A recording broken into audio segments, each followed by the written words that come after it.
नमस्कार, मैं हूं मनोज मानस। हमारी खास पेशकश में आपका स्वागत है और आज हम बात कर रहे हैं महाकुंभ में कैबिनेट बैठक की। प्रयागराज में संगम तट पर सनातन आस्था और संस्कृति के महापर्व महाकुंभ में देश विदेश से श्रद्धालुओं के पहुंचने का सिलसिला लगातार जारी है। हर कोई इस महाकुंभ में अपनी हाजिरी लगाकर अमृत स्नान करने के लिए आ रहा है। इस बीच मेला क्षेत्र में स्थित हरिहर घाट पर गंगा आरती का भी आयोजन किया जा रहा है। यह आरती हर रोज शाम 6 बजे होती है। यहाँ का माहौल जो है वो भक्तिमय है और सरकार की तरफ से श्रद्धालुओं के लिए बेहतर इंतजाम भी किए गए हैं। लोग दिव्य, अलौकिक, विशाल और महाकुंभ की भव्यता देखकर अचंभित भी हैं। देश और दुनिया के विभिन्न हिस्सों से उत्तर प्रदेश के प्रयागराज में पहुंच रहे श्रद्धालु महाकुंभ की भव्यता देखकर हैरत में हैं। वे कह रहे हैं कि मेले तो बहुत देखे हैं, लेकिन ऐसा भव्य और दिव्य इंतजाम कहीं नहीं देखा है। वहीं इस दिव्य और भव्य महाकुंभ में उत्तर प्रदेश की योगी आदित्यनाथ सरकार कैबिनेट बैठक करने जा रही है। योगी सरकार 22 जनवरी को यहां कैबिनेट की बैठक करेगी। बैठक के लिए राज्य सरकार के सभी मंत्रियों को प्रयागराज बुलाया गया है। इस बैठक में कुछ अहम योजनाओं को हरी झंडी के साथ ही फैसले भी लिए जा सकते हैं। महाकुंभ में होने वाली योगी सरकार की बैठक में प्रयागराज समेत उत्तर प्रदेश को कोई खास सौगात वाली योजनाओं को भी मंजूरी दी जाएगी। इस बैठक में योगी सरकार के सभी मंत्री शामिल होंगे। इस कैबिनेट के लिए स्पेशल तारीख को चुना गया है। गौरतलब है कि पिछले 22 साल, आपको बता दें, पिछले साल 22 जनवरी को ही रामलला की प्राण प्रतिष्ठा का कार्यक्रम हुआ था। इसलिए इस दिन की महत्ता को समझते हुए सरकार इस दिन महाकुंभ में कैबिनेट की बैठक करने जा रही है। मुख्यमंत्री योगी आदित्यनाथ ने 2019 में प्रयागराज कुंभ के दौरान भी अपने सारे मंत्रियों की बैठक बुलाई थी। इसमें मेरठ से प्रयागराज तक गंगा एक्सप्रेसवे के बनाने की योजना को उसी दौरान मंजूरी दी थी। पिछले साल अयोध्या में भी मुख्यमंत्री योगी आदित्यनाथ ने मंत्रिमंडल की बैठक की थी। प्रयागराज में दुनिया के सबसे बड़े धार्मिक समागम महाकुंभ 2025 में भाग लेने के लिए श्रद्धालुओं का त्रिवेणी संगम पर पहुंचना लगातार जारी है। महाकुंभ के 7वें दिन आज संगम पर श्रद्धालुओं का बड़ा जमावड़ा देखने को मिला है। अब तक महाकुंभ 2025 में 7 करोड़ से अधिक श्रद्धालु भाग ले चुके हैं। सूत्रों की माने तो 8 या 9 फरवरी को पीएम मोदी भी प्रयागराज महाकुंभ में आ सकते हैं। पीएम भी संगम में स्नान करेंगे। सीएम योगी ने उन्हें न्योता दिया है। वहीं मौनी अमावस्या पर दूसरे अमृत स्नान से पहले सीएम योगी ने आज प्रयागराज का हेलीकॉप्टर से हवाई सर्वेक्षण किया है, जायजा लिया है। उन्होंने सीएम योगी ने हेलीकॉप्टर से पूरा महाकुंभ देखा और साधु संतों से इस दौरान मुलाकात भी की है। सीएम योगी ने मौनी अमावस्या पर करीब 8 से 10 करोड़ श्रद्धालुओं के महाकुंभ में आने की संभावना जताई है। वहीं प्रयागराज में संगम की रेती पर केंद्रीय संस्कृति मंत्रालय द्वारा 10 एकड़ में कलाग्राम स्थापित किया गया है। 12 ज्योतिर्लिंगों के आकार में बने इस कलाग्राम में शिल्प, संस्कृति एवं व्यंजन सहित देश की अमूर्त धरोहर से लोगों को रूबरू भी कराया जा रहा है। इस कलाग्राम को देश के 7 सांस्कृतिक जोन में बांटकर वहां की संस्कृति और कलाओं को प्रदर्शित भी किया जा रहा है। तो भव्य और दिव्य कुंभ की जो छटा है वो पूरी दुनिया के लोग देखने प्रयागराज पहुंच रहे हैं और ऐसे में सरकार की तरफ से भी कोई कोर कसर नहीं छोड़ी जा रही है इस कुंभ को खास और स्पेशल बनाने के लिए। मुख्यमंत्री लगातार कुंभ पर नजर, महाकुंभ की व्यवस्थाओं पर नजर बनाए हुए हैं और वो लगातार वहां की व्यवस्था पर पैनी नजर बनाए हुए हैं और लगातार अधिकारी को निर्देशित भी कर रहे हैं। प्रधानमंत्री के आगमन को देखते हुए और अगले अमृत स्नान को देखते हुए व्यवस्थाओं का उन्होंने आज हवाई सर्वेक्षण के माध्यम से जायजा लिया है। देखिए 7 करोड़ 51 लाख तो लग चुके हैं। अब बाबा के भी स्तंभ देखिए खाली रह गए हैं, देख रहे हैं आपने, अभी स्तंभ खाली है और ये द्वार सरकार का जा रहा है महाराज हिमालय की तरफ। ये संख्या भी करोड़ों में बढ़ेगी। प्रतीक्षा कीजिए, चमत्कार हो जाएगा। भूतनाथ आ रहे हैं, जय जयकार हो जाएगा। पूरी सृष्टि का अलौकिक दृश्य देखने को मिलेगा। यहाँ मेरे बाबा आ रहे हैं, सबका उद्धार हो जाएगा। गुरुजी, आपने यहाँ पे जो वो त्रिशूल भी लगाए हैं और त्रिशूल आपके हाथों में है और सबसे महत्वपूर्ण बात, चंद्र आपके मस्तक पर विराजमान है इस समय। मुझे तो वो आकृति दिख रही है जो कभी टीवी में हम कभी भोलेनाथ को देखा करते हैं। देखिए आप देख सकते हैं, चंद्रमा मेरे शीश पे नहीं महाराज, शिव पर चंद्रमा है। शिव है, कि शिव ने चंद्रमा धारण किया, बाबा ने चंद्रमा धारण किया है। चंद्रमा बाबा मेरे शीश पर है कृपा करने के लिए। शिव ने चंद्रमा को धारण किया है, क्योंकि सृष्टि में केवल शिव ही चंद्रमा धारण कर सकते हैं। शिव ने चंद्रमा धारण किया, बाबा शीश पे विराजमान है। संसार के पात्र का विनाश करने के लिए, प्राणियों का कल्याण करने के लिए रुद्राक्ष उनकी शक्ति है, उस पर विराजमान है। संसार के प्राणियों का मार्गदर्शन, कृपा, अनुग्रह करते हुए भूतनाथ अपना वरदान दे रहे हैं। आइए महाकुंभ में, नहाइए महाकुंभ में, एक बार आएंगे, डुबकी लगाएंगे, दर्शन करके जाएंगे तो झोली भर के जाएंगे। गुरुजी, इस समय खास क्या क्या है, कहाँ कहाँ ज्योतिर्लिंग आपने स्थापित की है? सौराष्ट्रे सोमनाथम च, श्रीशैले मल्लिकार्जुनम, उज्जैन्यां महाकालम, ओमकारम ममलेश्वरम, परिल्यां वैद्यनाथम च, डाकिन्यां भीमशंकरम, सेतुबंधे रामेशम, नागेशम दारुकावने, वाराणस्यां विश्वेशम, त्र्यंबकम गौतमी तटे, हिमालये तु केदारम, कुशविश्वालये एतानि ज्योतिर्लिंगानि सायं प्रातः पठेत् नरः सप्त जन्मों कृतम पापम स्मरणेन विनश्यति। 12 ज्योतिर्लिंग पूरे जो देश की भारत में है, सब यहाँ प्रयागराज की पावन धरा पर, त्रिवेणी की गोद में, अक्षय वट की छाया में, द्वादश माधव के मध्य, भरद्वाज की तपस्थली के सन्निकट भगवान ब्रह्मा की प्रथम यज्ञ भूमि पर स्थापित है, जहां जीवन के कल्याण की समस्त कामनाओं को लेकर के 11,008 त्रिशूलों की भी स्थापना की गई है। जहां त्रिशूल के अलग अलग मंत्र हैं। श्वेत त्रिशूल है ज्ञान विद्या बुद्धि के लिए, काला त्रिशूल है आतंकवाद विनाश और शत्रुओं के पराजय के लिए, पीला त्रिशूल है महामारियों के विनाश और महामारी को रोकने के लिए, और लाल त्रिशूल है देश की अर्थव्यवस्था और गरीबी को समाप्त करने के लिए। तथा भगवती पीताम्बरा के 36 त्रिशूल हैं, जो राष्ट्र को हिंदू राष्ट्र बनाने के संकल्प की दृष्टि से संकल्पित किए गए हैं। 12 स्तंभ बनाए गए हैं महाराज गणेश के, और 12 घंटे महाराज सूर्य को लगाए, क्योंकि 12 सूर्य भी हैं और 12 गणेश भी हैं। 4 स्तंभ विशेष रूप से बनाए गए हैं, भगवान शिव के, भगवान ब्रह्मा के, भगवान विष्णु के और महाराज इंद्र के, जिससे यज्ञ संपन्न हो। इंद्र ध्वज भी लगा दिया गया है, जिससे राष्ट्र रक्षा होती रहे, सभी लोगों का कल्याण होता रहे। यम यम चिंतते कामम तम तम प्राप्नोति निश्चितम, जो लोग चाहते हो उन्हें प्राप्त हो जाए। अर्थ धर्म का मोक्ष को देने वाली ये विशेष यज्ञशाला है, जहां नक्षत्रों के कुंड बनाए गए हैं। सभी चक्र कुंड है। एक कुंडों की मान्यता 100 कुंडों के बराबर होती है। 27 कुंड है। इन्हीं कुंडों में 125 करोड़ आहुति होगी, 11 करोड़ मंत्रों का जप होगा और 125 लाख दीप जलाए जाएंगे। सारा संकल्प मकर संक्रांति से महाशिवरात्रि तक भगवत कृपा से चलता रहेगा। और सेना के लिए 1108 कलश स्थापित किए जा रहे हैं, जो जलेंगे, सेना को शक्ति देंगे, सामर्थ्य देंगे, देश बचाएंगे, राष्ट्र बचाएंगे, भारत हिंदू राष्ट्र बनाएंगे। मुझे लगता है कि आपके शरीर में सभी मुखी रुद्राक्ष हैं, एक मुखी से लेकर के कितने होते हैं, 12 मुखी तक होते हैं, 26 मुखी तक हैं सभी। अच्छा, सबकी विशेषताएं गुरुजी क्या है? देखिए, रुद्राक्ष की सभी मुखों की चर्चा करना थोड़ा दुरूह है, लेकिन एक मुखी रुद्राक्ष जो है बहुत दुर्लभ है, मिलता नहीं। 2 मुख यदा कदा, 3 मुख रुद्राक्ष कभी कभी मिल जाते हैं, जो शक्तियों को देते हैं। 4 मुख चारों पुरुषार्थ को, 5 और 6 मुख गृहस्थों के लिए, 7 और 8 मुख रुद्राक्ष विद्यार्थियों के कारगर है।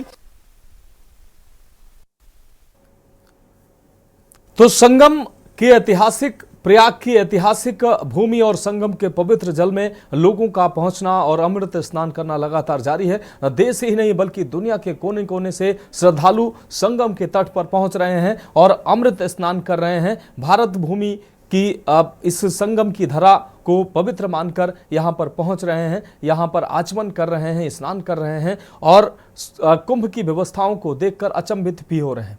जिस शहर की अपनी कुल आबादी 65 से 70 लाख है, उस शहर में 40 से 45 दिनों में लगभग 40 से 45 करोड़ लोग पहुंच रहे हैं। व्यवस्था, जिस तरीके से व्यवस्था की गई है, वो व्यवस्था देखकर भी लोग अचंभित हैं। दुनिया का जो मीडिया है वो भी इन व्यवस्थाओं को देखकर अचंभित है कि एक प्रदेश जिसके अपने सीमित संसाधन होते हैं, वो इतने बड़े समागम को कैसे संभाल रहा है, कैसे उसकी व्यवस्था को दुरुस्त करके रख रहा है। किसी भी देश के लिए ये बड़ी चुनौती हो सकती है। 45 करोड़ लोगों के समागम की व्यवस्था करना बड़ी चुनौती हो सकती है, लेकिन उत्तर प्रदेश की योगी आदित्यनाथ सरकार लगातार प्रयास कर रही है और संगम की जो व्यवस्था है वो भव्य और दिव्य बनाई गई है। और संगम के इसी पवित्र समागम में सरकार अपनी कैबिनेट का भी समागम करने जा रही है। 22 तारीख को कैबिनेट की बैठक होनी है योगी आदित्यनाथ सरकार की, और इस कैबिनेट की बैठक में कई अहम प्रस्ताव पारित हो सकते हैं और इस धरा से कई महत्वपूर्ण सौगातें भी इस भूमि को भी और प्रदेश की जनता को कई अन्य सौगातें भी मुख्यमंत्री के द्वारा दी जा सकती हैं। इससे पहले भी 2019 के कुंभ में मुख्यमंत्री योगी आदित्यनाथ ने यहां पर बैठक की थी, कुंभ में बैठक की थी और गंगा एक्सप्रेस वे जो अभी जिसका निर्माण हो चुका है उसकी आधारशिला रखी थी, उसकी वहां से उत्पत्ति हुई थी, उसको हरी झंडी दिखाई थी। और इस साल पिछले साल की अगर हम बात करें तो अयोध्या में भी कैबिनेट की बैठक मुख्यमंत्री के द्वारा की गई थी। और अब संगम की ऐतिहासिक धरा पर, पवित्र संगम के तट पर और इस महाकुंभ की भव्य और दिव्य समागम के बीच मुख्यमंत्री योगी आदित्यनाथ एक बार फिर से यहां पर कैबिनेट बैठक करने जा रहे हैं। और जिस तरीके से ये पवित्र समागम चल रहा है वैसे ही सरकार का भी समागम यहां पर होने जा रहा है। और इस पर चर्चा के लिए हमारे साथ तमाम मेहमान जुड़े हुए हैं। प्रदीप चौधरी सपा प्रवक्ता कुछ देर में हमारे साथ जुड़ेंगे, उससे उनका भी स्वागत करते हुए श्याम सलोनी जी वरिष्ठ बीजेपी नेता हमारे साथ जुड़ चुके हैं। श्री ब्रह्मांड गुरु जी महाराज हनुमानगढ़ी अयोध्या से हमारे साथ जुड़ चुके हैं। सुनील त्रिपाठी जी वरिष्ठ पत्रकार हमारे साथ जुड़ चुके हैं। हमारे संवाददाता मधुर दरबारी प्रयागराज से हमारे साथ जुड़ चुके हैं। आप सभी मेहमानों का चर्चा में स्वागत करते हुए सबसे पहले मधुर दरबारी आपके पास आएंगे। भव्य और दिव्य महाकुंभ की जो छटा है वो देश ही नहीं दुनिया भर में मधुर उसकी छटा बिखरती नजर आ रही है। दुनिया भर से, दुनिया के कोने कोने से लोग यहां पर पहुंच रहे हैं, पवित्र संगम में स्नान कर रहे हैं, आस्था की डुबकी लगा रहे हैं और यहां की व्यवस्थाओं को देखकर, मैनेजमेंट को देखकर अचंभित नजर आ रहे हैं। क्या कहेंगे?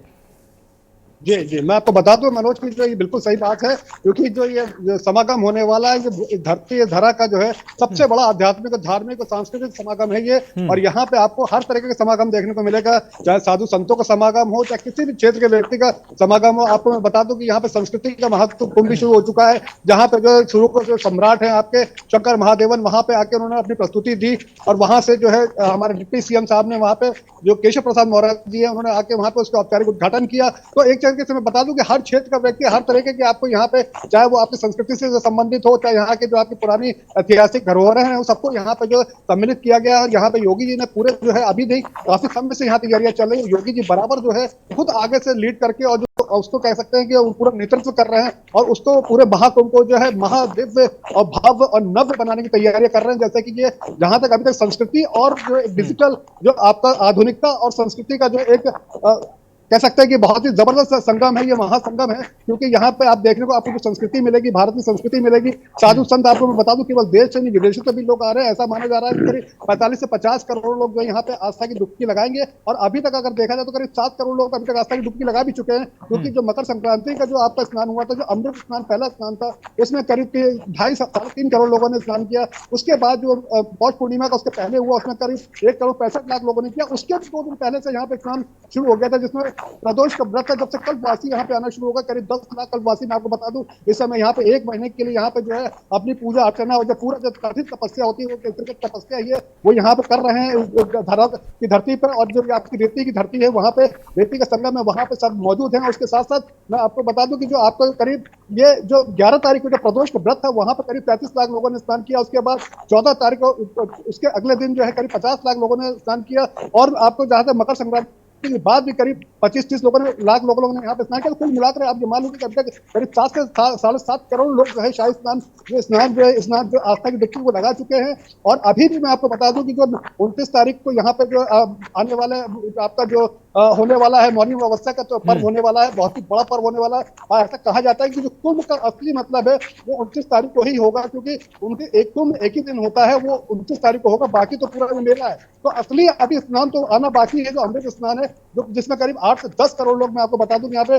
शामिल होने वाले, जो आपकी जो आस्था की डुबकी वो लगाएंगे, यहाँ पे आके श्रद्धा की डुबकी उसको लगाएंगे। लेकिन आपको मैं बता दूं कि इसको लेकर योगी सरकार पूरी तरीके से तैयार है। और योगी सरकार पिछले 8 से 10 बार, करीब मैं आपको बता दूं 1.5 महीने जो हो गया, इसमें योगी जी करीब 8वीं बार यहाँ पे आ रहे हैं। आज भी वो यहाँ पे दौरा कर रहे हैं, हवाई दौरा कर रहे हैं, बराबर चेकिंग कर रहे हैं और अधिकारियों की समीक्षा बैठक कर रहे हैं। साथ साथ साधु संतों से भेंट कर रहे हैं, उनसे जानने की कोशिश कर रहे हैं किस तरह की कोई समस्या तो नहीं है। इसी कड़ी में आपको बता दूं कि 22 जनवरी को जो है यहाँ पे बैठक होने वाली है और वो योगी सरकार की बैठक होगी। उसमें कई महत्वपूर्ण जो निर्णय लिए जा सकते हैं। जैसे आपको सबसे पहले बता दूं कि जो बुंदेलखंड का एक्सप्रेस वे है उसके विस्तार को लेकर के यहाँ पे जो स्वीकृति दी जा सकती है। उसके साथ साथ चित्रकूट से लेकर बारह तक जो लिंक एक्सप्रेस वे बनने वाला है उसके प्रस्ताव को भी यहाँ पे स्वीकृति मिल सकती है। उसके साथ आपको जो बिजली की प्राइवेटाइजेशन की बात हो रही है उसकी प्रस्तावना को लेकर उसका प्रस्ताव है उस पर भी स्वीकृति प्राप्त हो सकती है और गन्ना के समर्थन मूल्य को लेकर यहाँ पे स्वीकृति प्राप्त हो सकती है। तो कुल मिला के कई डिसीजन, कई प्रस्ताव यहाँ पे लाए जा सकते हैं, उसकी स्वीकृति हो सकती है। उसके पहले कि यहाँ पे पूरी कैबिनेट आने वाली है योगी सरकार की 22 जनवरी को, खुद योगी जी भी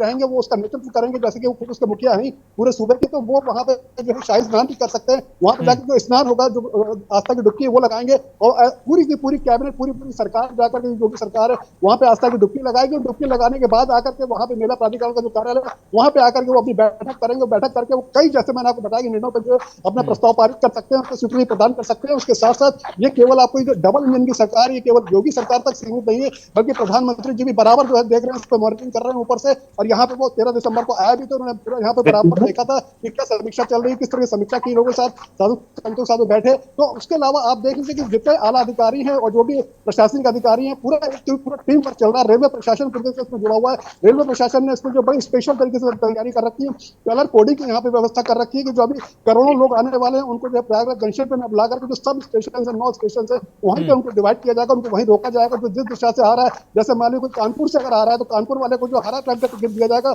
और हरे रंग के आश्रय स्थल में रोका जाएगा। और उसके बाद वहीं पे उसको जो वहाँ के जो गाइडर्स हैं, जो हमारे पुलिस के हेल्पर्स हैं, वो उनको गाइड करेंगे, वहां से ले जा करके उनको जो वापस ट्रेन में बैठाया जाएगा, वहां से वो अपने गंतव्य स्थान को वापस जाएंगे। और उसके साथ साथ और भी जो आपके एरिया है जिसके भी आप कलर कोडिंग की बात हो रही है, तो इस तरीके से पूरे देश के जो दुनिया से लोग आ रहे हैं उन सबको जो है रेलवे इस तरीके से व्यवस्था प्रदान कर रहा है कि वो कलर कोडिंग करके दे रहा है, जिससे कि जिस क्षेत्र से जो आदमी आ रहा है उसको उसी तरह का कलर का टिकट दिया जाएगा, उसी कलर के आश्रय स्थल में रखा जाएगा और वहीं से वो जो है वहां से वापस प्रस्थान किया जाएगा। लेकिन ये सुविधा केवल जब यहाँ से श्रद्धालु प्रस्थान करेंगे उनके लिए, जो आ रहे हैं उनके लिए ऐसी कोई व्यवस्था नहीं है, वो तो नॉर्मल तरीके से ही आएंगे। लेकिन मैं आपको बता दूं तैयारी बहुत चौबंद की गई है और पूरी तरीके से यहाँ पे जब आपके कोई भी स्नान होता है, जैसे शाही स्नान हुआ था, अमृत स्नान हुआ था, उसके 2 दिन पहले से यहाँ पे शासन, पूरी प्रशासन और शासन पूरी मुस्तैद थे और यहाँ पे पूरा बैरिकेडिंग लगा के लोगों को रोक दिया गया था, लोगों को पैदल जाने दिया जा रहा था, कोई भी गाड़ी अंदर नहीं जा सकती थी। और सबसे बड़ी बात कि सबकी चेकिंग हो रही थी, चाहे वो पुलिस वाला हो, पत्रकार हो या किसी भी क्षेत्र में कोई संबंधित व्यक्ति हो, उसके पूरा आई कार्ड उनको सबको चेक किया था, उसकी डॉक्यूमेंटेशन में पूरा देखा जा रहा था, क्योंकि किसी भी तरीके की जो अप्रिय घटना ना हो सके। क्योंकि लोगों ने यहाँ पे आतंकवादी घटना करने के लिए यहाँ पे लोगों ने चेतावनी दे रखी है, तो उसके लेकर के सतर्क जो आपका प्रशासन है, शासन पूरी तरह से सतर्क है। वो कहीं भी उसको जो ढिलाई से नहीं ले रहा है, उसको पूरी संजीदगी से ले रहा है, उस पर पूरी तैयारियां कर रही हुई है, अमल किया जा रहा है, उस पर पूरी मॉक ड्रिल हो रखी है। और उसके अलावा मैं आपको बता दूं कि जब भी कोई एंट्री होती है तो पहले गाड़ियों में केवल आपकी जो है एम्बुलेंस जा सकती है, प्रशासन की गाड़ियां जा सकती है। तो ये जो ठीक है मधुर आपके पास आते हैं, होने के बाद ठीक है मधुर आपके पास आते हैं। श्री ब्रह्मांड गुरुजी महाराज हनुमानगढ़ी अयोध्या से हमारे साथ जुड़ गए हैं। ब्रह्मांड गुरुजी महाराज, चर्चा में आपका स्वागत है। एक भव्य दिव्य महाकुंभ जो है वो चल रहा है प्रयाग की पवित्र धरा में। देश और दुनिया के लोग यहां पर पहुंच रहे हैं, पवित्र संगम में स्नान कर रहे हैं। व्यवस्थाओं को देखकर लोग अचंभित हैं। जितनी बड़ी संख्या में इस शहर की क्षमता से ज्यादा लोग यहां पर पहुंच रहे हैं और व्यवस्थाओं को देखकर अचंभित रह रहे हैं। क्या कहेंगे, एक संत हैं आप, इस भव्य और दिव्य कुंभ महाकुंभ की जो छटा है वो कैसी दिख रही है? आप व्यवस्थाओं, जिस तरीके से व्यवस्थाएं की गई हैं उससे आप लोग संतुष्ट हैं और क्या दुनिया को एक मैसेज जा रहा है? आप लोग किस तरीके से महाकुंभ को, इस महाकुंभ में पहुंच रहे हैं और महाकुंभ की पवित्रता और जो भी इसकी महिमा है दुनिया को बता रहे हैं? श्री राम राजेंद्रम शरणम प्रपद्ये, श्री गुरुदेव भगवान की जय। देखिए, पावन कुंभ, दिव्य कुंभ और भव्य कुंभ और अमृत कुंभ, यह अपने आप में सदी का, इस सहस्त्राब्दी का एक अद्वितीय आयोजन है, ना भूतो न भविष्य। यह ऐसा दिव्य आयोजन है जिसकी कल्पना करना इतना संभव नहीं है, जो चरितार्थ हो रहा है, जो देखने को मिल रहा है। इतनी करोड़ों जनता, 40-50 करोड़ जनता जिस कुंभ में अवगाहन करेगी, आगमन होगी, स्नान करेगी, यहाँ तक कि उनके रुकने की, प्रसाद की उचित व्यवस्था है। सरकार का पूर्ण सहयोग है। माननीय योगी आदित्यनाथ जी महाराज, जो कि अपने आप में एक संत हैं, साधक हैं और प्रदेश के मुखिया भी हैं, हम लोगों के भी प्रिय हैं और हम लोगों के मार्गदर्शक भी हैं और हमारे बिल्कुल बहुत अच्छे से कुंभ को देख रहे हैं।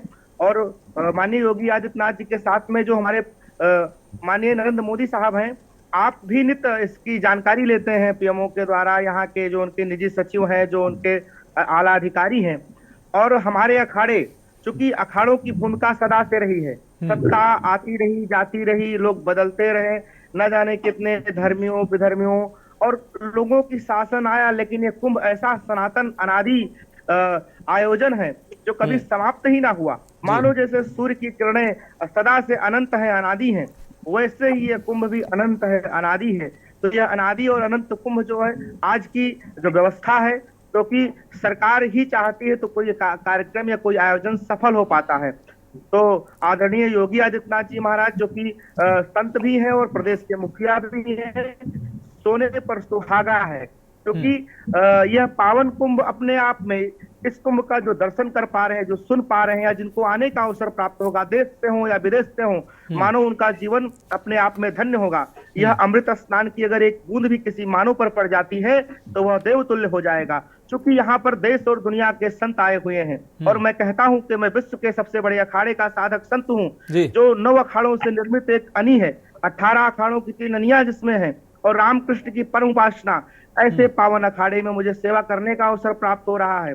पूज्य गुरुदेव भगवान के निर्देशन में हमारे अखाड़े की जो अनुशासन व्यवस्था है अपने आप में अद्वितीय है। हमारे सभी नागासन सेवा में लगे हुए हैं, चाहे अन्य क्षेत्र का कार्य हो, यज्ञ का कार्य हो, या श्रद्धालुओं की रुकने की प्रबंधन की व्यवस्था हो।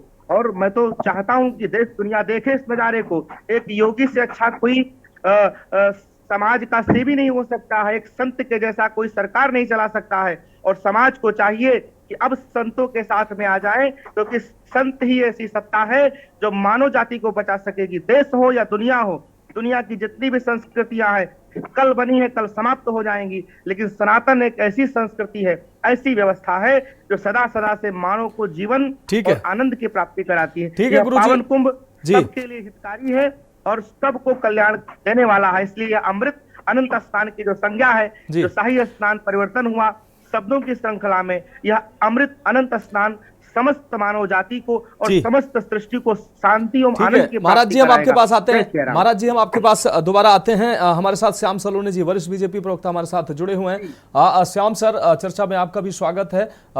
भव्य और दिव्य कुंभ को देखकर दुनिया अचंभित है, व्यवस्थाओं को देखकर दुनिया अचंभित है। हर तरफ योगी सरकार की भूरी भूरी प्रशंसा हो रही है। तमाम व्यवस्थाएं जिस तरीके से इतने बड़े समागम की व्यवस्थाओं को व्यवस्थित करना आसान काम नहीं है। जिस शहर की अपनी क्षमता 65 से 70 लाख लोगों की है, वो शहर इतने बड़े भव्य और दिव्य समागम को संभाल रहा है। 40 से 45 करोड़ लोग यहां पर पहुंच रहे हैं, और जो व्यवस्था है पूरा, हालांकि सरकारी तंत्र पूरा लगा हुआ है, लेकिन व्यवस्था जब नहीं भी थी तब भी लोग अपने साधनों से पैदल पहुंचकर जिनकी जो आस्था थी वहां पहुंचते थे। लेकिन जब सरकारी व्यवस्था भी उसमें मददगार साबित होती है तो भव्यता और दिव्यता बढ़ जाती है। मुख्यमंत्री भी वही काम कर रहे हैं, क्या कहेंगे आप? मनोज जी, सादर प्रणाम मेरे सभी मित्रों को, भाइयों को, राधे राधे जी।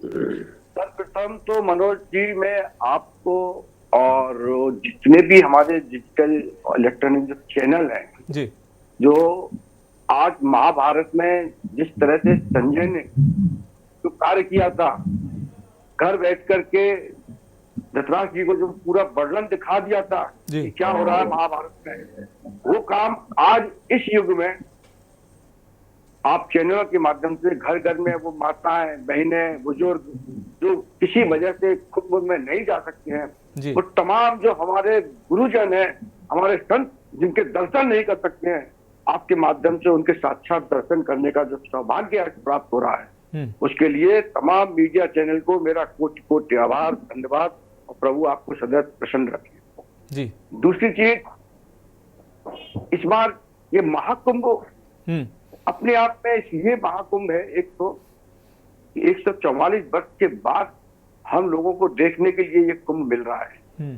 हमारी पीढ़ियों ने नहीं देखा, हमें नहीं मालूम कैसा रहा होगा, नहीं मालूम आने वाले समय में कैसा होगा, नहीं मालूम। इसलिए हम कहते हैं ना भूतो ना भविष्यति, कि हमारे समय में अब ऐसा कुंभ देखने को नहीं मिलेगा। इसलिए जिसने कुंभ के दर्शन नहीं किए हों वो संतों के दर्शन अवश्य करे, हमारा जीवन कृतार्थ हो जाएगा। अब मनोज जी मैं आपको एक बात बता दूं, आज की एक बड़ी दुखद घटना भी हो गई है जी। जिसको हल्की से कहते हैं ना कि कोई शुभ कार्य हम करेंगे तो आसुरी शक्तियां सदैव, जब समुद्र मंथन हुआ तब भी आसुरी शक्तियों ने जैसे अमृत के पीछे भागे थे, तो वो आसुरी शक्तियां जो आज कुंभ को लेकर के कोस रही हैं, बार बार तमाम आसुरी शक्तियां, आपने देखा होगा इस महाकुंभ को जहां पूरा विश्व बड़े मन से पूरा संत समाज, हजारों की संख्या में जिन संतों को हमने कभी दर्शन नहीं किए, ऐसे ऐसे संत साधु हमको देखने को मिल रहे हैं, उन पर भी आरोप प्रत्यारोप कुछ आसुरी शक्तियां लगा रही हैं। उनका प्रकोप चूंकि बार बार जो दैत्य वंश के लोग हैं जिनके गुरु थे क्राउन जी महाराज, तो वो सब लोग लेकर के आज थोड़ी सी कहीं वहां पर एक आगजनी की घटना हो गई है, हल्की से कुछ टैंक में आग लग गई थी, लेकिन क्योंकि शासन प्रशासन बहुत चुस्त है, मैं उनको धन्यवाद करता हूं, उन्होंने सब कंट्रोल कर लिया है, ऐसी कोई परेशानी नहीं है। और वो जो आसुरी शक्तियां थी उनकी भी मनोकामना की पूर्ति हो गई। ईश्वर तो सब कुछ सुनता है ना, चोर चोरी करने जाएगा और वहां से कहेगा मुझे चोरी करा दे, तो उसको चोरी भी कहता है कर ले, जो जैसा मांगता है, लेकिन उसके हिसाब से, उसके कर्मों के हिसाब से प्रभु उसको दंड भी देते हैं जी। मैं उन शक्तियों को आपके माध्यम से आगे सूचित कर रहा हूं जो लोग महाकुंभ की बार बार आलोचना कर रहे हैं, जो महाकुंभ में केवल बुराइयां निकाल रहे हैं, उनमें कलियां ढूंढ रहे हैं, उनसे एक निवेदन कर रहा हूं, आपके नाम से आप लगता है कि सनातन आदमी हो, लेकिन आपकी जब भाषा आप बोलते हो तो ऐसा लगता है जैसे आप अखलाक हुसैन बनकर के बातें कर रहे हो। तो आपसे निवेदन है, ठीक है, समापन के ठीक है श्याम सर, तब तक आपको ठीक है श्याम सर, हम आपके पास आते हैं, एक ब्रेक का वक्त हो चला है। हमारे साथ प्रदीप चौधरी जी सभा प्रवक्ता जुड़े हुए हैं, आदरणीय त्रिपाठी जी वरिष्ठ पत्रकार हमारे साथ जुड़े हुए हैं। ब्रेक के बाद वापस आते हैं, फिर उनके पास चलते हैं और भव्य और दिव्य कुंभ की चर्चा आगे बढ़ाते हैं। तो ब्रेक के बाद हमारी खास पेशकश में एक बार फिर से आपका स्वागत है। हम बात कर रहे हैं महाकुंभ में कैबिनेट की। भव्य और दिव्य महाकुंभ जारी है, देश और दुनिया से लोग पवित्र संगम में आस्था की डुबकी लगा रहे हैं और इसी संतों का बड़ा समागम यहाँ पर है। हिमालय की कंदराओं से और दुर्लभ संत जो सामान्यतः लोगों की नज़र में नहीं आते हैं, वो संत और वो दुर्लभ साधु भी इस महाकुंभ में दिखाई दे रहे हैं। लोग उनके दर्शन कर रहे हैं और अपने आप को धन्य कर रहे हैं। और संतों की इन्हीं समागम के बीच लोगों के जन सैलाब और समागम के बीच योगी आदित्यनाथ की सरकार यहां कैबिनेट बैठक कर रही है और यहां पर सरकार का भी समागम 22 जनवरी को जुटने जा रहा है। और सीधे चर्चा पर आते हैं, हमारे साथ प्रदीप चौधरी जी जुड़े हुए हैं। प्रदीप चौधरी जी, आपसे अगला सवाल, जिस तरीके से महाकुंभ प्रयाग की पवित्र धरा में जारी है, दुनिया भर से लोग यहाँ पर आ रहे हैं और संगम के पवित्र जल में स्नान कर वहाँ की अपने आप को अपने जीवन को धन्य कर रहे हैं और धन्यवाद भी दे रहे हैं अब यहाँ की व्यवस्था के लिए, जिस तरीके से सरकार ने बेहतरीन व्यवस्था की है। क्योंकि इतना बड़ा जन समूह, इतना बड़ा समागम, लोगों के जन सैलाब को संभालना आसान काम नहीं है। तमाम व्यवस्थाओं के बीच तमाम ऐसे आरोप भी लगते रहे हैं कि वहाँ की व्यवस्था ठीक नहीं है, लोग वहाँ नहीं पहुँच रहे हैं। अखिलेश यादव जी ने भी कहा कि ट्रेनें खाली जा रही हैं और लोग वहाँ पहुँच नहीं रहे हैं। जो भी आंकड़े दिखाए जा रहे हैं वो फर्जी दिखाए जा रहे हैं। तो अगर जो कुछ अच्छा हो रहा है प्रदीप जी, तो उसकी तारीफ होनी चाहिए या नहीं होनी चाहिए, या विपक्ष के काम से विरोध करना है? आदित्य जी, तारीफ अवश्य होनी चाहिए जी, और मैं इस फेवर में हूं कि अच्छे काम कोई भी करे उसकी तारीफ होनी चाहिए जी। लेकिन ऐसा नहीं कि वही सही है, किसी और ने किया वो गलत है। कुंभ का आयोजन जी। मेरी आवाज आ रही है आपको? बिल्कुल अच्छी आवाज आ रही है आपकी। हेलो। जी जी प्रदीप जी, आपकी आवाज बेहतर तरीके से। समुद्र मंथन हुआ, जब समुद्र मंथन हुआ जी, तो उसमें उस समय अमृत की बूंदें गिरी 4 जगह पे, नासिक में, उज्जैन में, प्रयागराज में और हरिद्वार में। इन 4 जगहों पे हर 12 वर्ष में कुंभ लगता है। 2001 में कुंभ लगा, 2013 में हमारी सरकार थी, कुंभ का आयोजन हुआ। 2025 में चूंकि भाजपा की सरकार है तो कुंभ का आयोजन हुआ। ये कोई ऐसी बात तो है नहीं कि कोई और सरकार होती कुंभ का आयोजन नहीं होता। लेकिन जिस तरीके से कुंभ के आयोजन में केवल 2 नेताओं का होर्डिंग बैनर लगा के जो पैसा प्रचार में खर्च किया जा रहा है वो बेहतर व्यवस्था में किया जा सकता था। जिस तरीके की वीडियो में लगातार देख रहा हूं, कल एक वीडियो आई कि रात के दौरे में इतने घने सर्दी के मौसम में लाखों हजारों की तादाद में श्रद्धालु बेचारे बगैर छत के रात में सो रहे थे। तो क्या उनके लिए टीन शेड की व्यवस्था नहीं हो सकती थी? लेकिन क्योंकि भारतीय जनता पार्टी प्रचार में ज्यादा विश्वास रखती है, करने में विश्वास कम रखती है, प्रचार के माध्यम से ये दिखाना चाहती है भारतीय जनता पार्टी कि हम ही कर सकते हैं, उससे पहले जिस किसी ने किया वो किया ही नहीं है। वो इस तरीके से प्रचारित कर रहे हैं कि कुंभ पहली बार लग रहा है। अरे कुंभ तो आदिकाल से लग रहा है। सृष्टि में जब से समुद्र मंथन हुआ तब से कुंभ का आयोजन हो रहा है, कभी किसी राज्य में, कभी किसी राज्य में। लेकिन इस तरीके से प्रचारित करना जो प्रचारों में दिख रहा है, धरातल पे उसका 20% भी नहीं दिख रहा है। लगातार पानी की समस्या के लिए साधु धरना दे रहे हैं, वो विरोधी तो नहीं है। अभी एक कह रहे थे एक भाजपा के प्रवक्ता कि कुछ देवी फलाना जो प्रचार विरोध कर रहे हैं। अरे साधु संत तो किसी दल के नहीं होते। कुंभ में जो साधु आए, बाहर के यात्री आ रहे हैं, 20-20 किलोमीटर पैदल चल रहे हैं। भाई ऐसा क्यों? आपको एक ग्रुप में बनाना चाहिए, व्यवस्था करनी चाहिए कि लगातार लोगों को सुविधा मिले। लोगों को पानी नहीं मिल रहा है, लोगों को बिजली नहीं मिल रही है, लोग लगातार 20-20, 25-25 किलोमीटर पैदल घूम रहे हैं, कोई ट्रैफिक की व्यवस्था नहीं है। कुंभ का आयोजन हमेशा होता रहा है। जब भी कुंभ की 12 तिथि आती है, कोई भी सरकार रही हो, सबने अपना काम किया है। हाँ, ये हो सकता है कि भाई 12 साल के बाद कुंभ लग रहा है, क्योंकि कुछ चीजें हाईटेक हो जाती हैं, व्यवस्थाएं अच्छी हो जाती हैं, लेकिन ये नहीं है कि जो हम कर रहे हैं वही सही है, किसी और ने तो कभी कुंभ ही नहीं किया है। इस तरीके से प्रचार, पूरे मेला में 2 लोगों के फोटो लगना, हर किसी साधु संत महर्षियों के फोटो लगाते।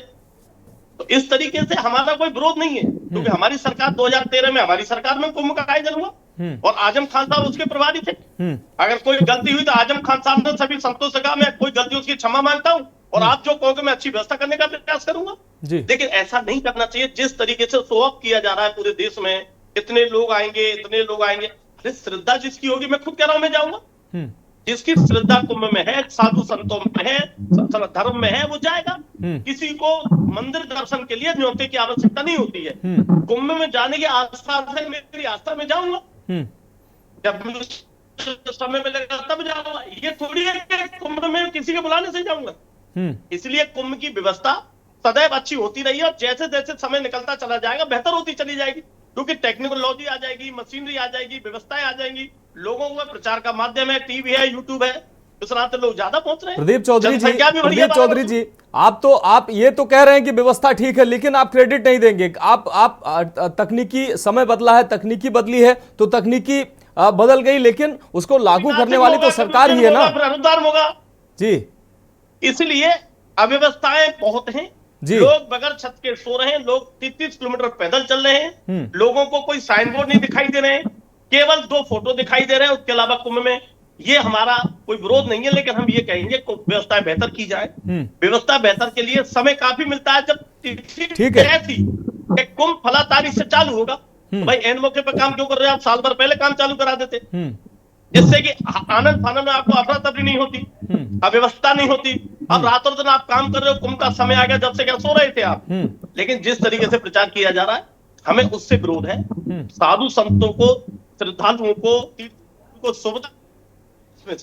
ठीक है प्रदीप जी, हमारे साथ आदरणीय सुनील त्रिपाठी जी जुड़े हुए हैं, उनसे जान लेते हैं कि 2013 में जब महाकुंभ हुआ तब व्यवस्थाएं और आज की व्यवस्थाओं में क्या फर्क है। क्योंकि आदरणीय सुनील त्रिपाठी जी, क्या 2013 में जब महाकुंभ हुआ था अखिलेश यादव की होर्डिंग और बैनर पोस्टर नहीं लगे थे? ये पहली बार हुआ है कि सरकार ने बैनर पोस्टर लगाए हैं। अखिलेश यादव कहते हैं कि हिमालय से बंगाल तक गंगा बहती, कहीं भी स्नान कर लीजिए।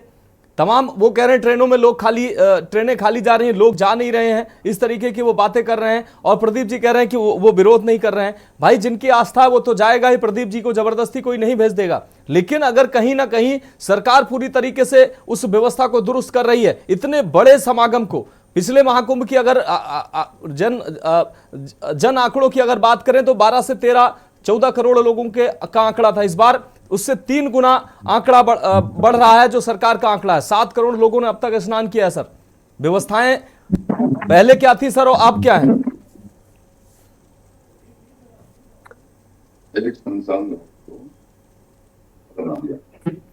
माना जी, आवाज आ रही है? जी सर।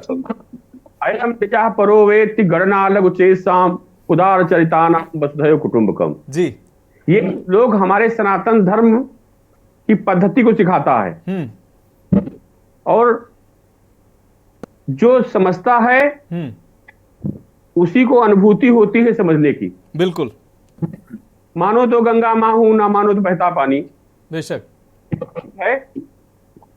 अगर हम मानते हैं तो माँ गंगा है मेरे लिए, नहीं तो कोई बात नहीं। जैसे कोई पानी, वैसे गंगा जी का पानी है। श्रद्धा के ऊपर, विश्वास के ऊपर हमारा सनातन चलता है। माना माँ कह देती है कि ये पिता है, हम उसको पिता मान लेते हैं। बिल्कुल है कि नहीं है, इस पे चर्चा नहीं करते हैं। ऐसे ही माँ गंगा को अगर हम माँ की तरह मानते हैं, मैं तो साधना करता हूं माता गंगा की और नित्य प्रतिदिन वंदना करता हूं उनके चरणों की, बड़ी कृपा मेरे ऊपर उनकी। मैं एक माँ के समान ही मानता हूं उनको, इसलिए मैं उस पर कुछ नहीं जाना चाह रहा हूं। अभी जो हमारे मित्र कह रहे थे जी कि निमंत्रण नहीं देना चाहिए, पूज्य हमारे हनुमानगढ़ी संत जी बैठे हैं, हम लोग यज्ञ करते हैं तो अपने इष्ट का आवाहन करते हैं। आगच्छ वरदे देवी दैत्य विशोधनी।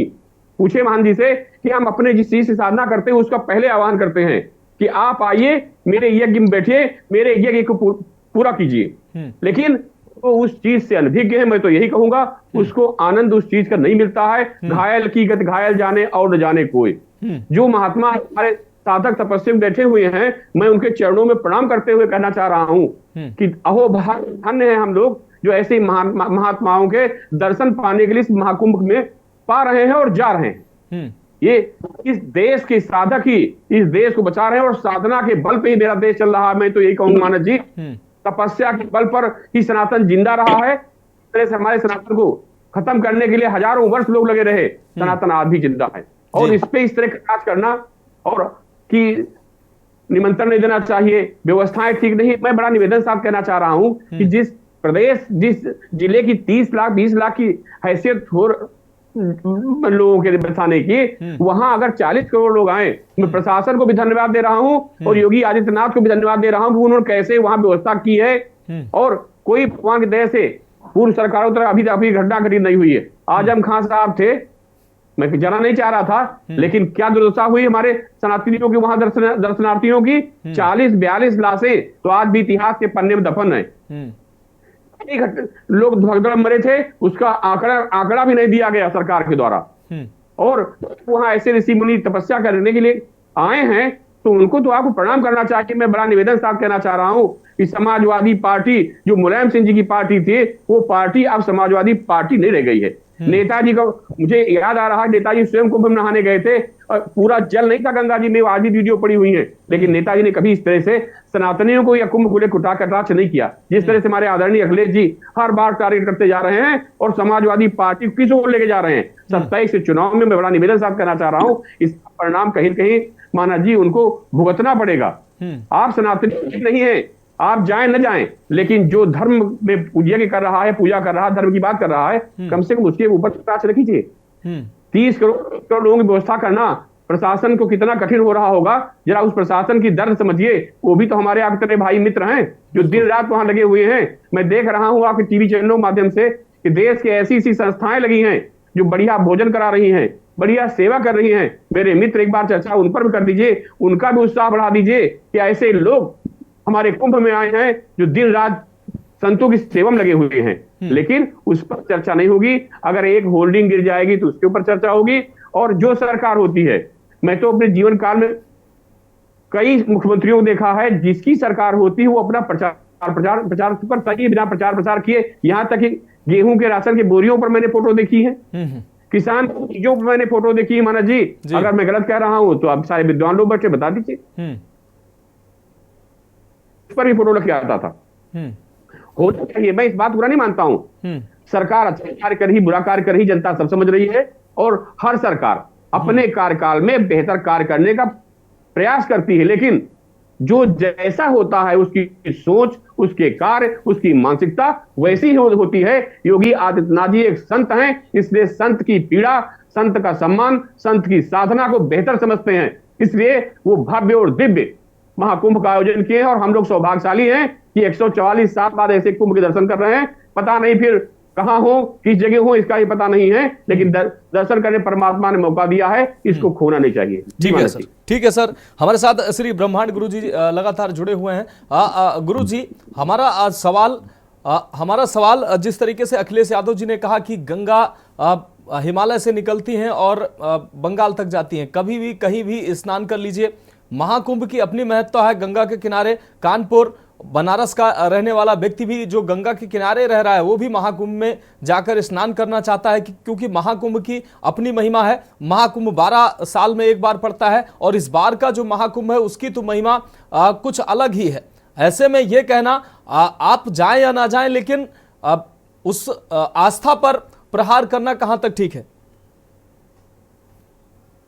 ये ओछी मानसिकता है इनकी, जो है अल्पज्ञता को दर्शाता है। इसमें समझदार है, बुद्धिजीवी है, क्योंकि सनातन अपने आप में पूर्ण है और पूर्णता को कोई अगर चोट पहुंचाएगा या कोई शब्दों से करेगा तो उसका विनाश स्वयं हो जाएगा। देखिए सनातन के जितने भी विरोधी आए, सतयुग त्रेता,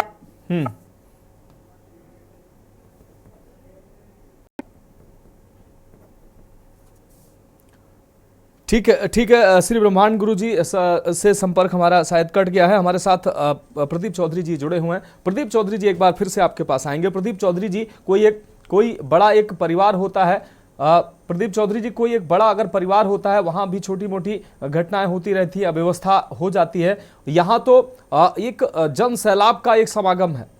व्यवस्थाएं, तमाम व्यवस्थाएं सरकार करती, आपकी भी सरकार ने किया, ये सरकार भी कर रही है। लेकिन अगर कुछ अव्यवस्था हो गई है तो उसको चिन्हित जरूर करना चाहिए। लेकिन कुंभ को लेकर ऐसी टिप्पणी कि गंगा पूरे देश में बह रही, कहीं भी स्नान कर लीजिए। वैसे तो मां गंगा पवित्र है, कहीं भी स्नान हो सकता है, लेकिन महाकुंभ की महिमा ये कहकर आप कम करना चाहते हैं। आपका जन्मदिन एक विशेष दिन होता है, उसी दिन आप जन्मदिन मनाते हैं या कभी भी किसी भी दिन आप जन्मदिन मना सकते हैं, कभी भी किसी दिन केक काट सकते हैं। क्या कहेंगे आप? माननीय राष्ट्रीय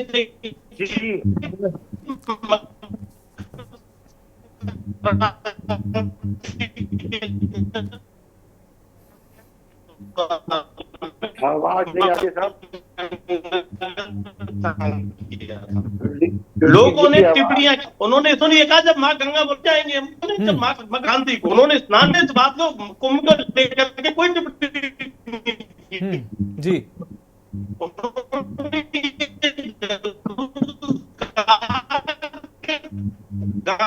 गंगा हिमालय से निकल के और बंगाल तक गंगा का जब गंगा बुलाई, क्योंकि माँ गंगा में वही जाता है जिसको माँ गंगा बुलाती है। कुंभ में जिस दिन माँ गंगा बुलाएंगे राष्ट्रीय देश जाएंगे। इससे पहले भी गए, इससे पहले नेताजी गए, इससे पहला कुंभ हुआ माननीय अखिलेश यादव जी गए, उन्होंने डुबकी लगाई।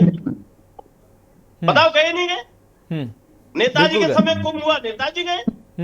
भाई उन्होंने, ये सबको अधिकार है। माँ गंगा हमारी हिमालय से, हरिद्वार से नहाना साधु करते हैं, बंगाल तक जाती है, कानपुर में भी स्नान हो सकता है, कन्नौज में भी स्नान हो सकता है, बनारस में भी स्नान हो सकता है। जो जिले पड़ते चले जाएंगे, कहीं भी आप माँ गंगा, ऐसा तो नहीं किसी जिले में ही महत्व है। लेकिन माँ कुंभ की बात है, उसके लिए उन्होंने कोई टिप्पणी नहीं की। अब ये लोग प्रचारित कर दे, चूंकि भारतीय जनता पार्टी का IT सेल प्रचार में बहुत है। आते हैं श्याम जी, आते हैं। प्रदीप जी को अपनी बात कंप्लीट करने दीजिए। तो माननीय राष्ट्रीय अध्यक्ष ने कुंभ के, लेकिन हाँ ये जरूर कहा है कि कुंभ में जो समय मिला था, अगर समय रहते व्यवस्थाएं हो जाती तो तमाम साधु संतों को, तमाम श्रद्धालुओं को, तमाम लोगों को तकलीफ नहीं होती, बहुत 20 किलोमीटर पैदल नहीं चलना पड़ता। ये कहना अधिकार है। अगर ये बात हम नहीं कहेंगे तो कौन कहेगा? ठीक है भाई, सही बात कहना कोई गुनाह है क्या? ठीक है। हमारे साथ श्याम सर जुड़े हुए हैं। श्याम सर, जिस तरीके से प्रदीप जी ने कहा कि हमारा हक है, हम विपक्ष में बैठे हैं और कुछ अव्यवस्थाएं हैं, अगर तो उन अव्यवस्थाओं पर टिप्पणी करना हमारा हक है। लेकिन आस्था की अगर बात करें तो आस्था पर प्रहार करना वो बिल्कुल ठीक नहीं है, क्योंकि अखिलेश जी ने कहा कि गंगा में कहीं भी स्नान कर लीजिए। कल चंद्रशेखर रावण कह रहे हैं कि जो लोग गंगा में पाप धोने जाते हैं, तो इस तरह की टिप्पणियां करना जरूरी है क्या? इनसे बचना नहीं चाहिए? माँ गंगा तो माँ गंगा जी।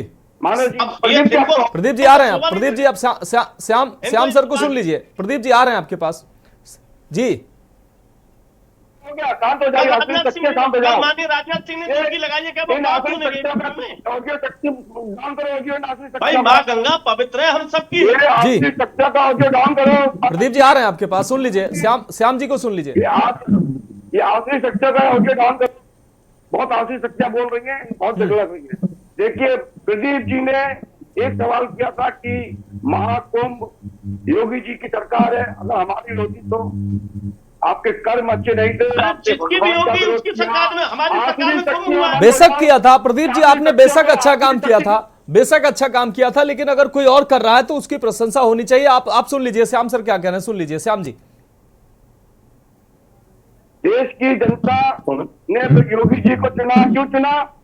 क्योंकि योगी जी ईश्वर के प्रति आस्थावान है, भारत के संविधान के प्रति आस्थावान है, जो दो चीज को लेकर चलते हैं। जिस धर्म का लोकतंत्र होता है, लोकतंत्र के जो संविधान है, हमारे भारतीय जनता पार्टी संविधान के प्रति पूरी तरीके से आस्थावान रह करके संविधान के अनुसार कार्य करती है। और क्योंकि हम हमारे देश में संविधान ने परमिशन भी दी हुई है कि हम अपने धर्मों का भी सम्मान करेंगे, तो हम अपने धर्म के अनुसार भी चल रहे हैं। भारतीय जनता पार्टी ने किसी धर्म की कभी आलोचना नहीं की है, लेकिन जिस तरह से अखिलेश यादव, जिनका नाम अखिलेश यादव है लेकिन जिनके कर्म अखलाक हुसैन जैसे हैं, अखलाक नहीं, व्यक्तिगत टिप्पणियां नहीं, व्यक्तिगत टिप्पणियां नहीं। प्रताप जी, प्रभु का प्रताप है, इसलिए योगी जी की सरकार बनी, वरना सरकार आपकी को नहीं बन जाती। क्योंकि आपके कर्म अच्छे नहीं थे, तब अच्छे नहीं थे, अभी भी आपके कर्म अच्छे नहीं है, अभी भी आप वही काम कर रहे हो, आप अभी भी आप बदलाव कर रहे हो। बताइए, अब तक के 7 करोड़ 8 करोड़ लोग जो हमारे श्रद्धालु महाकुंभ में स्नान करने गए हैं, बताइए तुम्हारे पीढ़ी के उसमें कितने हैं, सामान्य के कितने हैं? वो सब हिंदू हैं। आप हिंदुओं पर आरोप लगा नहीं, आप हिंदुओं पर आलोचना करते हो। श्याम जी, एक तरफ आप श्याम कहते हो सलोने जी, श्याम सलोने जी, पीडीए के लोग भी जा रहे हैं भाई। श्याम सलोने जी, पीडीए के लोग भी आस्था की डुबकी लगाने जा रहे हैं। अखिलेश जी भाई, जिसकी जो आस्था है वो वहां जाएगा। पीडीए के लोग भी जा रहे हैं वहां, उनकी आस्था है, वो भी हिंदू है।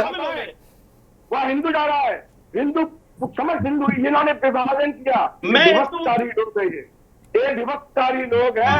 इन्होंने कहा कि मोदी जी और योगी जी के तस्वीर लगे हैं, मोदी जी योगी जी का पोस्टर लगे, आप भूल गए लैपटॉप पर? मैं हिंदू हूँ, मुझे आपसे ये हिंदू है सर। अरे अपने बच्चों को बताइए, लैपटॉप में किधर आते थे? पितापति की फोटो नहीं थी?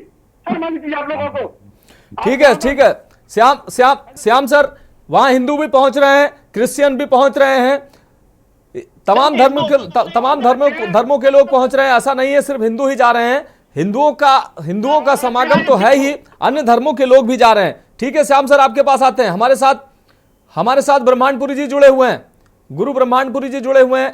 गुरु जी, क्या आप आवाज सुन पा रहे हैं हमारी?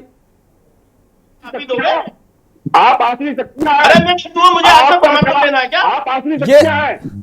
देखिए श्याम सर, इस तरीके की टिप्पणियां नहीं चलेंगी। श्याम सर, ये टिप्पणियां नहीं चलेंगी भाई, व्यक्तिगत टिप्पणियां मत करिए। अरे साधु संतों का जाकर के सर्वस्पर्श करो, साधु संतों की माथे लगाओ, जीवन श्याम सर, हम यहाँ सपा भाजपा को लड़ाने नहीं बैठे हैं, माफ कीजिएगा, इस तरीके की टिप्पणियां मत करिए।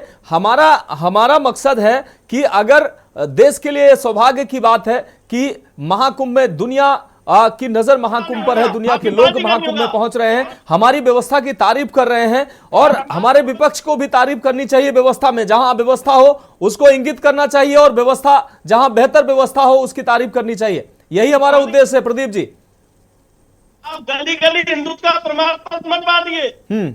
जितने हिंदू स्नान कर रहे हैं वो आपसे प्रमाण पत्र लेके नहीं कर रहे हैं। उनकी आस्था है मां गंगा में, कुंभ में, वो सब जा रहे हैं। जरूर, बिल्कुल, उन्हीं की सेवा के लिए हम लगे हैं। ठीक है, ठीक है।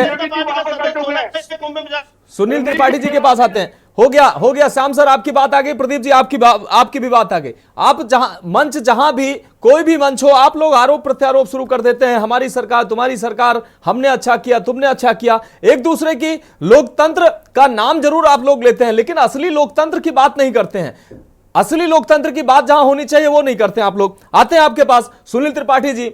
सुनील त्रिपाठी, जब भी ये आस्था का विषय है, भारत की पहचान भी इसी से है, और महाकुंभ जिस पर दुनिया की नजर है, दुनिया के कोने कोने से लोग यहां पहुंच रहे हैं, तो महाकुंभ में अव्यवस्थाओं पर जरूर टिप्पणियां करना चाहिए विपक्ष को, लेकिन इस भव्य और दिव्य महाकुंभ को सफल बनाने के लिए, इसको पूरी दुनिया में पहुंचाने के लिए सबको काम करना चाहिए। हम भारतीय हैं, हमारा धर्म है। देखिए श्याम सर, अब अपने हिसाब से डिबेट को अपने हिसाब से मत चलाइए। प्रदीप जी, आप भी माफी चाहते हैं। प्रदीप जी माफी चाहते हैं, आप अपने हिसाब से डिबेट को मत चलाइए। ये मंच मंच मत बनाइए, अपना मंच मत बनाइए, राजनीतिक मंच नहीं है ये। प्रदीप जी आते हैं आपके पास। जी त्रिपाठी जी अपनी बात रखें। कुंभ नियत है, आदिकाल से लगता आया, आदिकाल से लगता रहेगा। प्रदीप जी की आवाज को म्यूट कर दिया जाए। कुंभ जरूर रहेगा। ये सपा का मंच नहीं मेरे मित्र। मैं कह रहा हूं कि सौभाग्यशाली हम लोग मनुष्य यौन पा करके 144 करोड़ सालों के बाद जिस महाकुंभ का आयोजन हो रहा है उसके हमको दर्शन हो रहे हैं। धन्य है वो परमात्मा जो हमको इस युग में भेजा है। माना कि नियति जिसको चाहती है उससे वही काम कराती है। नरेंद्र मोदी जी का एक शब्द मुझे बहुत अच्छा लगता है कि नियति उनके द्वारा क्या कार्य करा रही है जो निर्धारित है। तो इसमें बुरा बात नहीं है। अखिलेश जी का महाकुंभ निर्धारित नहीं था, इसलिए योगी आदित्यनाथ सरकार बनी है, उनके यहाँ से हो रहा है। परमात्मा को जो कार्य सौंपता है मानस जी, बिल्कुल वो समझ सौंपता है और व्यक्ति वही कार्य करता है। मैं तो मानता हूं, मेरे गुरु जी कहा करते थे, व्यक्ति के आने से पहले उसका चार्ट आ जाता है और उसी चार्ट को काम करता है और अभिनय खत्म होने बाद चला जाता है। तो इतने बड़े आयोजन का कार्य संतों के द्वारा ही कराया जा रहा है, चाहे नरेंद्र मोदी जी हो और चाहे योगी हो। जो साधना करते हैं, साधक हैं, वो एक दूसरे की कुछ समझते हैं और जो डाकू हैं वो डाकू को समझते हैं, जो नशेड़ी को समझते हैं। साधना और साधक को समझने वाले व्यक्ति वही जो साधना और साधना करता हो वही साधक समझ पाएगा। इस महाकुंभ की इतनी अच्छी व्यवस्था हो रही है, इस पे विपक्ष को चुप होना चाहिए। अरे आप अच्छा नहीं कर, बुरा नहीं कर रहे हो तो अच्छा नहीं कर, बुरा भी न कहो। और जो मां गंगा की बात आप कर रहे हैं, हर जगह का स्थान मानस जी अलग अलग है। आदरणीय अखिलेश जी हमारे कालिदास मार्ग पर रहते हैं, मैं उनको यहाँ बुलाऊं कि भैया आ जाओ मेरे लिए, क्या आ जाएंगे यहाँ? हर देवी देवता का एक स्थान, एक उसका अपना घर है और उसके अपने मंत्र हैं। इस चीज को हमारे हनुमानगढ़ी के महान जी समझ रहे होंगे कि मंत्र मोबाइल तरह देवताओं के होते हैं, जैसे हमारा मोबाइल ऐसे वो मंत्र हैं। मंत्रों से हम बुलाते हैं तो आते हैं और उनकी एक जगह निर्धारित है। अब हर जगह हनुमानगढ़ी नहीं हो सकती है, हर जगह अयोध्या मंदिर में सब भगवान कड़कड़ में है, मैं भी ये कहता हूं, लेकिन हर स्थान हर जगह का महत्व अलग अलग है, हर स्थान अलग अलग है। बिल्कुल गंगा की बात आप करते हैं, हरिद्वार का महत्व अलग है जी, बनारस का महत्व अलग है। तो जहां जहां गंगा गुजरती है उनका स्थान अलग है और अखिलेश जी को सोच समझ कैसे बयान देना चाहिए कि जहां चाहो वहां स्नान कर लो। निश्चित रूप से त्रिपाठी जी, ये भारतीय संस्कृति का एक बड़ा समागम है, दुनिया की नजर है और भारत के लिए ये पूरी दुनिया यानी कि पूरे ब्रह्मांड का सबसे बड़ा समागम और सबसे बड़ा आयोजन है।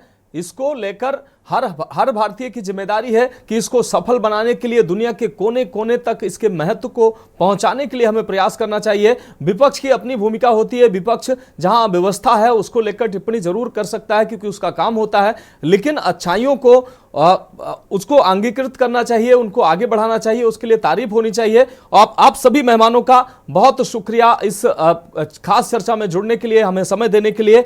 तो सभी भारतीयों की जिम्मेदारी है, हमारी और आपकी जिम्मेदारी है कि भारत की इस पवित्र धरा पर 144 वर्षों के बाद एक विशेष महाकुंभ पड़ा है, तो इस महाकुंभ की महिमा को हर भारतीय को इसकी महिमा को जानना चाहिए। दुनिया के कोने कोने तक हमारी संस्कृति के इस पवित्र समागम को पहुंचाना चाहिए क्योंकि दुनिया हमें देख रही है, हमारे इस बड़े महोत्सव को देख रही है, उसको समझ रही है और इसको अंगीकृत भी करने का प्रयास कर रही है। फिलहाल हमारी खास पेशकश में अभी के लिए इतना ही। मुझे दीजिए इजाजत और आप देखते रहिए के न्यूज़ इंडिया।